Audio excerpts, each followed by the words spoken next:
The Weight of Glory by C.S. Lewis. Introduction. In his beautiful peroration at the end of his sermon, The Weight of Glory, C.S. Lewis, after commenting on the immortality of the human soul, says this does not mean that we are to be perpetually solemn. We must play. But our merriment must be of that kind, and it is, in fact, the merriest kind, which exists between people who have, from the outset, taken each other seriously. I believe that this and similar encouragements by Lewis contribute significantly to the subject of what constitutes Christian behavior. Having done the best we can to perform whatever God demands, should we not at least enjoy the good he sends us? Willing ourselves to be, quote, perpetually solemn, when there is no reason for it, seems to me not only a rejection of the happiness that we could have on earth, but also to jeopardize our capacity to enjoy it in the future when every possible reason for unhappiness has been finally swept away. We know from his earliest writings that Lewis was born with a sense of fun, and that it was considerably maimed by an entanglement of atheism and ambition. Perhaps a fiercely serious ambition, for whatever it might be, can never live in harmony with the merriment he describes. Certainly, Lewis could write no great works until he was converted to Christianity in 1931, after which he ceased to take much interest in himself. If it is objected by those of a lugubrious disposition that the Christian religion is serious and of great solemnity, then my answer is yes, of course, and not taken seriously enough. But Lewis comes to our rescue at this point by showing us in his book, The Four Loves, how easily things can become other than they should be through the wrong kind of seriousness. In editing these essays, I have been led to reflect on that ever-mysterious but instinctive notion that we seem to be born with that tells us just how merry, how serious, and how whatever you will, we know we can be with someone else. My relation to Lewis may be similar to that of others, but it can't be exactly like. As this book is being edited primarily for Americans, I should explain that after I had corresponded with Lewis for some years, he invited me over in the spring of 1963 from my native United States for what I hoped would be as much of a single conversation over a cup of tea. I don't believe in luck, but I do believe in angels, and the coveted tea party turned out to be, if it needs a name, the observations of a late arrival, or a single summer with CSL. In any event, as the sources of our first-hand evidence about him decrease with the years, I hope that mine will be of some interest to those who feel as I do about that merriment of the merriest kind, of which there seems to be no abundance these days. It took some time for an American such as myself to adapt to English conveniences, as I see, for instance, from my diary of the 7th of June 1963, that during a longish visit with Lewis, we drank what seemed like gallons of tea. After a while, I asked to be shown the bathroom, forgetting that in most homes the bathroom and the toilet are separate rooms. With a kind of mock formality, Lewis showed me to the bathroom, pointed to the tub, flung down a pile of towels, and closed the door behind me. I returned to his sitting room to say that it was not a bath I wanted, but, "Well, sir, choose you this day," said Lewis, bursting in with laughter as he quoted the prophet Joshua. "That will break you of those silly American euphemisms. And now, where is it you wanted to go?" I see from the other entries I made that Lewis, or Jack as he preferred to be called by his friends, and I were meeting for at least 3 or 4 times a week, sometimes at his house, other times in a pub with a group of friends called the Inklings. I knew that he was ill. Indeed, he had been so since 1961, when the troubles with his health began. He, however, seemed to think little of it. As he looked so robust, it was easy to forget it when in company with this ruddy 6-foot genial man. Hence the surprise of finding him not well enough to attend Mass with me on July 14th. He urged me to remain there with him, and this was a memorable day for me in more ways than one. It was then that he asked me to accept immediately a post as his literary assistant and personal secretary, and later, after resigning my teaching position at the University of Kentucky, to return to Oxford to resume my duties. Lewis went for a routine examination the next morning to the Ackland nursing home, and much to everyone's surprise, he sank into a coma lasting about 24 hours, from which the doctors did not believe he would recover. Our mutual friends, the Reverend Dr. Austin Farrer and his wife, were to be on holiday in Wales from the 16th through the 31st of July, but at Lewis's request they remained in Oxford until the 17th, so that Austin Farrer could hear his confession and give him the Blessed Sacrament. Lewis wanted me to receive the sacrament with him, but as I was not ill, this was not allowed. In that case, Lewis said, you must be present to do the kneeling for me. With so much to do for him at this time, I was unable to keep a regular diary. However, I see from a letter I wrote to the Farrers on July 30th from Lewis's home, and now part of the Farrer papers in the Bodleian Library, Oxford, that I had already moved into Lewis's home by that time. Rather than tell Lewis how close he had come to dying, the doctors appeared to leave this to me, and when I judged the time to be right, I told him about the coma and the few days when his mind was disordered. Thereafter, Lewis continued to believe that the extreme unction administered during the coma and his reception of the Blessed Sacrament had saved his life. Even before he went into the nursing home, I marveled that Lewis had lived so long without setting himself ablaze. Except when he dressed for a special occasion, he wore an old tweed jacket, the right pocket of which had been patched and repatched many times. This was because Lewis, when wearied of his pipe, would drop it into his pocket, with the result that it would burn its way through. And this happened so often that there was none of the original material left. The nurses in the Ackland, having found him nodding with a cigarette in his hand, would have none of this, and so it was that, except when I was with him, they would not allow him to have any matches. What puzzled Lewis was that after I left him with a box of matches, a nurse would, as soon as I left, rush in and take them away. How do they know? He asked me one morning. Give me a box I can hide under my bedclothes. I had to then confess that while I was the supplier, I was also the informer. Informer! Roared Lewis. I have what no friend ever had before. I have a private traitor, my own personal Benedict Arnold. Repent before it's too late. I loved all the rough and tumble of this, and I fancy I pulled his leg about as often as he pulled mine. But there was the gentler side that was just as typical. There was one incident that took place in the Ackland which the readers of his Narnian stories might find as endearing as I did. It occurred on one of those days when Lewis's mind was disordered, and when, as I noticed, he could not recognize any of those who dropped in to see him, not even Professor Tolkien. The last visitor of the day was his foster sister, Maureen Moore Blake, who a few months previously, and by very unexpected turn of events, had become Lady Dunbar of Hempriggs, with a castle and a vast estate in Scotland. She was the first woman in 3 centuries to succeed to the baronetcy. They had not met since this happened, and hoping to spare her any disappointment, I told her that he had not been able to recognize any of his old friends. He opened his eyes when she took his hand. "Jack," she whispered, "it is Maureen." "No," replied Lewis, smiling, "it is the Lady Dunbar of the Hempriggs." "Oh, Jack, how could you remember that?" she asked. "On the contrary," he said, "how could I forget a fairy tale?" One day, when he was obviously much better, but not completely out of danger, he asked why I looked so glum.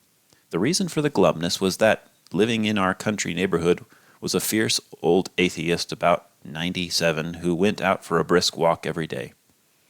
Whenever we met, he asked if Lewis was, quote, still alive, and on receiving my reply that he was indeed quite ill, he invariably said, "Nothing's wrong with me. I've got a long time yet." I told Lewis that I was tempted, very strongly tempted, to tell our Lord that I thought it monstrously unfair that he should allow the naughty old atheist to seemingly go on forever, and yet let Lewis, who was only 64, come so close to the point of death. "Mind you," I said, observing Lewis's face cloud over, "I haven't actually said it in my prayers, but I've come pretty close." "And what do you think our Lord would say to that?" Lewis said with a discouraging look. "What?" "That it is to you." Anyone who has read St. John 21:22, our Lord's rebuke to St. Peter, will recognize Lewis's application of it in this instance. And then tenderly Tenderly, Lewis comforted me in what I had imagined was his sorrow, but which he knew was mine. The worst over, there was a return of the high spirits and uproarious sense of fun that I found one of the most attractive things about Lewis. But it would take someone of Boswell's talents to give the right idea to the completeness of this remarkable man, to show naturally the humor blended into the more serious side, and indeed was one of the causes of his greatness of heart, his large intellect, and the most open charity I have ever found in anyone. He was a man, many of us have come to see, of common instincts combined with very uncommon abilities. Perhaps it is worth recording that I just knew, that no matter how long I lived, no matter who else I met, I should never be in the company of such a supremely good human being ever again. Of all my memories, this is the most indelible and is certain to remain so. I brought Lewis home on the 6th of August, along with a male nurse, a Scotsman named Alec Ross, whose responsibility it was to stay awake nights should he be needed. Lewis and I had been together almost continuously for 2 months, and I was even more comfortable with him now that we were in the same house. He had not once complained about his conditions in Ackland, excepting, of course, my traitorous behavior over the appearing and disappearing matches. Certainly he snuggled back into his familiar surroundings with much pleasure. Sensing that he liked being left alone a little while after lunch, I asked if he ever took a nap. "Oh, no," he replied, "but mind you, sometimes a nap takes me." He had kept up his dictating of letters during his stay in the Ackland. And although he was able to do more of this at home, he gave well more attention to the problems which, since 1961, he knew could become worse should he die suddenly. His brother's unfortunate problem with alcohol and the future of his 2 stepsons who had, besides losing their mother in 1960, seen other sadness as well. But I mention these things because it was then I was observing something I had never seen in anyone else, excepting, as I was to learn later, his friend Owen Barfield. Lewis had his share, some would say more than his share, of worries, but having done all in his power to solve them, he left the matter to God and got on with his work and pleasures. Those who go on to read, for example, the additions to his sermon transposition, of which more later, will perhaps understand what may sound like sweet banality, but isn't. That Lewis really wanted and liked the happiness which the divine Son died to give all men. And this I observed at the time, some 10 years before I saw in the Bodleian the whole thing put so succinctly in a letter to his brother of the 28th of January 1940, in which he says, "I begin to suspect that the world is divided not only into the happy and the unhappy, but into those who like happiness and those who, odd as it seems, really don't. Without meaning any offense, I suspect that those who carry on about social consciousness, or whatever the current jargon is, would not understand this. Still, that is the way it was." Our nurse hardly knew of what to make of Lewis. Alec was not a learned man, but he was fortunate in being one of the few male nurses at the time. And for this reason he had been able to pick and choose his patients, nearly always with an eye as to whether they were fabulously rich, famous for something or the other, or, he hoped, possessed of a Rolls Royce. He was a good nurse, but he had a foul tongue. At his first sight of the kitchen he pronounced the house to be a pigsty, and very quickly had the servants sweeping, mopping, and disinfecting as fast as it could be done. But there remained for him the mystifying contradiction of a far from attractive house presided over by a somebody. We were taking our tea alone one day when he asked whether, he couldn't think of the name Who's Who, the great Mon was in that big boke. Lewis was coming around through the door, and overhearing this he say, "Aye, aye, Alec, I am in what you in Scotland would call wah-wah. That did it. Alec was thereafter devoted to Lewis for his humor and self-forgetfulness. It now making no difference whether Lewis was famous for anything Alec thought important. In August, Lewis dictated a letter announcing his retirement from Cambridge. Then at the end of the month, with Alec, Left to keep an eye on Lewis, his stepson Douglas Gershom and I were sent to Cambridge to sort out his affairs and bring home many of the 2,000 or so books from his Magdalen College rooms. This done, we hired a lorry to transport us and the books to Oxford. All the way home, I wondered where the books would go, in a house already filled to the bursting point, but Lewis had laid his plans. Alec occupied what was called the music room, a large room on the ground floor, empty except for a bed in one corner. Having been up all night, Alec was asleep when we arrived. As the lorry pulled into the drive, there was Lewis cautioning us to be quiet. "Where'll we store the books?" I whispered. Lewis answered with a wink. With infinite pain so as not to waken Alec, we spent an hour or so carrying the books into the music room and stacking them around the nurse's bed. He was still snoring when the last one was added to the great wall of books, which was nearly as high as the ceiling and which filled every square inch of the room. About the time the nurse usually woke, Lewis and I were waiting outside for the results. Then it happened. Alec woke, found himself entombed in books, and bellowed at the top of his voice. Suddenly part of the great wall of books tumbled down and a body scrambled out. Over drinks, Alec pronounced it to be the best damn joke that he had seen played on anyone. If I had said less than some would wish about Lewis's specifically religious position, that is because I assume that it was already quite clear. Rather, I have tried to indicate from some personal recollections that Dr. Johnson might well have had such a man as C.S. Lewis in mind in suggesting that the size of a man's understanding might always be justly measured by his mirth. If I have failed, then the splendid pieces that comprise this collection ought, as they say, to make up for everything. Lewis truly was an honest and modest man. If his books came naturally into our conversation, he would talk about them with the same detachment as in discussing some stranger's works. But he had no interest, as far as I could see, in his literary or theological position in the world. One evening this came up rather naturally. We had been talking about one of our favorite books, Malory's Morte d'Arthur, and I mentioned how disappointed I sometimes felt when, say, Sir Lancelot went out to deliver a helpless lady from some peril or some other. Then just at that point when you can't admire him for his selflessness, he explains to someone, as though it was the most natural thing in the world, that he is doing it to win worship, that is, to increase his reputation.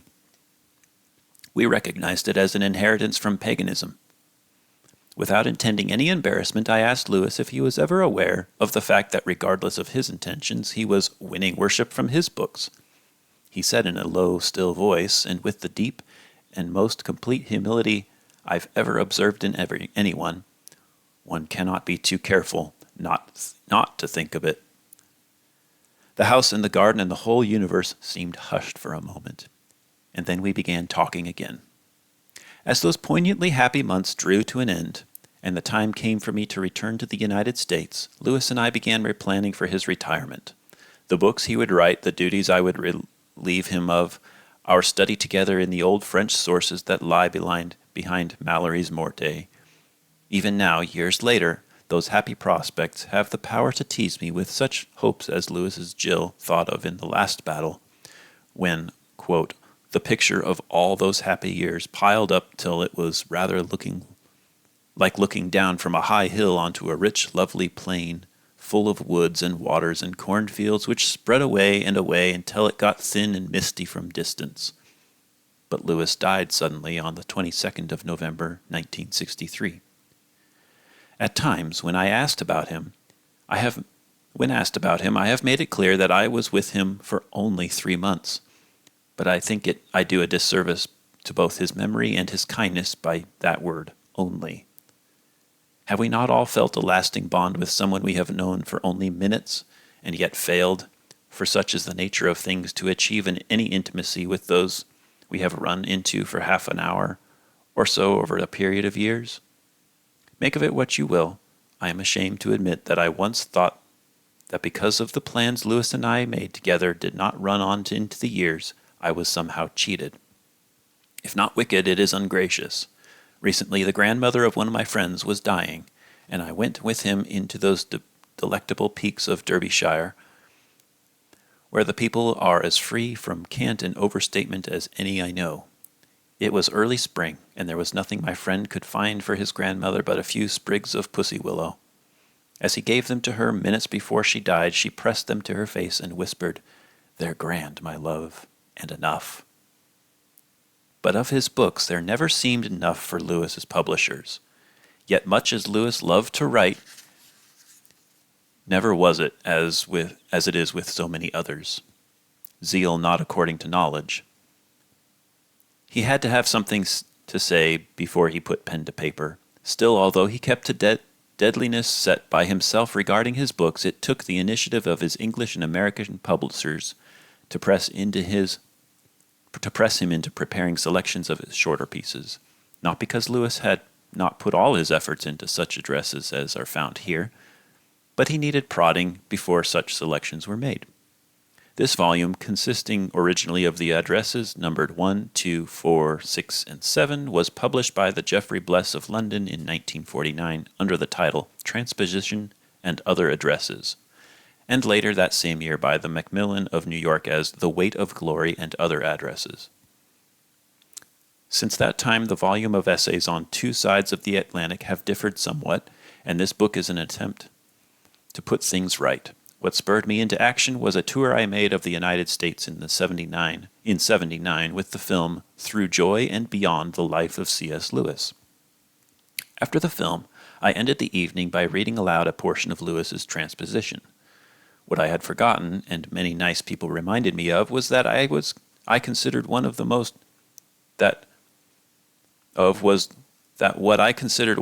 ravishing pieces of prose Lewis ever wrote had been added later and was not therefore in the American version. Although this in itself was enough to justify resetting of the text of the book, it occurred to me that it was also afforded the ideal occasion for enlarging the volume by 3 addresses never published in the United States and 1 never published anywhere before. The addresses are arranged chronologically except for number 1, The Weight of Glory, which is so magnificent that not only do I dare to consider it worthy of a place with some of the church fathers, but I fear I should be hanged by Lewis's admirers if it were not given primacy of place.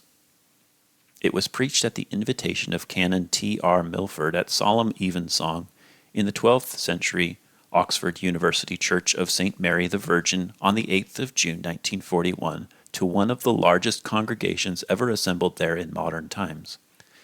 Canon Milford, who was the vicar of St. Mary's, told me that the invitation sprang from his reading of Lewis's The Pilgrim's Regress. The sermon was published first in Theology, Volume 43, November 1941, and afterwards as a pamphlet by the SPCK in 1942. 2. Learning in Wartime was also preached at the invitation of Canon Milford at evensong in St. Mary's the Virgin on the 22nd of October, 1939.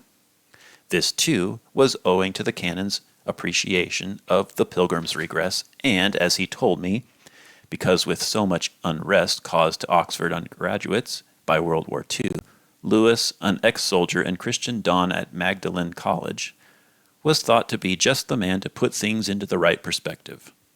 It, too, brought a great crowd to St. Mary's, and Canon Milford arranged for everyone present to give the mimeographed copy of the sermon bearing the title, None Other Gods, Culture in Wartime. Lewis took this as his text for the sermon, Deuteronomy 26:5, "Assyrian ready to perish was my father." It was published that same year in pamphlet form under the title, The Christian in Danger, by the Student Christian Movement. Number 3. It was while this book was in preparation that my friend George Sayer, a pupil of Lewis at Magdalen during the war years and an intimate friend thereafter, sent me the copy of Why I Am Not a Pacifist. The talk was given to a pacifist society in Oxford sometime in 1940, and Lewis made a copy for Mr. Sayer, a most fortuitous event as the original had not survived. We know that Lewis never made any attempt to publish it, and it appears in print here for the first time. 4. Transposition was preached in the chapel of Mansfield College, Oxford, a congregational institution, at the invitation of its principal, Nathaniel Micklem, who lived from 1988 to 1888 to 1976. On the Feast of Pentecost, the 28th of May 1944. It was reported in the Daily Telegraph of the 2nd of June 1944 under the heading Modern Oxford's Newman that in the middle of the sermon Mr. Lewis, under stress of emotion, stopped saying, "I'm sorry," and left the pulpit. Dr. Micklem, the principal, and the chaplain went to his assistance. After a hymn was sung, Mr. Lewis returned and finished his sermon on a deeply moving note. Lewis has probably accomplished as much as any modern writer, both in his fiction and in his sermons, to make heaven believable. My guess is that at some time, but not necessarily in 1944, he may have felt that he had not succeeded as well as he might with transposition. Though he was quite ill during the spring of 1961 when Jock Gibb, the publisher at Jeffrey Bless, was pressing him to edit a volume of his essays, something wonderful happened. With a simplicity that is perhaps an instance of heaven coming to its own rescue, Lewis was shown what glories are involved by the corruptible putting on of incorruption, and there came from his pen an additional portion that raises that sermon to an eminence all its own. This new portion begins on page 107 with the paragraph, "I believe that this doctrine of transposition provides ... and concludes on page 111 with the paragraph ending, "They are too flimsy, too transitory, too phantasmal." This extended version of the sermon first appeared in Lewis's They Asked for a Paper, London, 1962. Number 5. Is Theology Poetry? Was read to the Oxford University Socratic Club on the 6th of November, 1944, and was first published in the Socratic Digest, Volume 3, 1945. 6. The Inner Ring was the annual commemoration oration given at King's College, University of London on the 14th of December, 1944. 7. Membership was read to the Society of St. Alban and St. Sergius, Oxford, on the 10th of February, 1945, at the invitation of Miss Anne Spalding, an old friend of Charles Williams, as it was in Miss Spalding's parents' home that Williams lived when he moved to Oxford at the outbreak of World War II. The paper was originally published in Sorbonnost number 31, June of 1945. Number 8. On Forgiveness was written at the request of Father Patrick Kevin Irwin, who lived from 1907 to 1965, and sent to him on the 28th of August 1947 for inclusion in Father Irwin's parish magazine of the Church of St. Mary's, Sawston, Cambridgeshire. However, Father Irwin was transferred to the Church of St. Augustine, Wisbech, before it could be published, and I first heard of the essay in 1975 when members of the priest's family deposited the manuscript in the Bodleian Library. It was first published in Lewis's Fern Seed and Elephants and Other Essays on Christianity, London, Fount Collins, 1975. Number 9, A Slip of the Tongue, was the last sermon Lewis preached. It was given at the invitation of the chaplain of Magdalen College, Cambridge, Father C.A. Pierce, in the college chapel at Evensong on the 29th of January, 1956. Unlike Magdalen College, Oxford, the Cambridge College is quite small, and its chapel, a perfect little gem by candlelight, is indeed tiny. Even so, the chapel register reveals that it was crowded with so many people, 100, that extra seats had to be brought in. The sermon was published in Screwtape Proposes a Toast and Other Pieces, London, Fount Collins, 1965, which volume Lewis was helping his publisher plan just before he died. I am grateful to Collins Publishers for permission to reprint this Is Theology Poetry, On Forgiveness, and A Slip of the Tongue, and to Mr. Sayer for providing me with a copy of Why I Am Not a Pacifist. My thanks also to Owen Barfield for permitting me to edit this book and for all the other things that cause me to regard him as one of those friends who, by any reckoning, is one of the most obvious boasts of our fallen race. Walter Hooper, 7th of March, 1980, Oxford.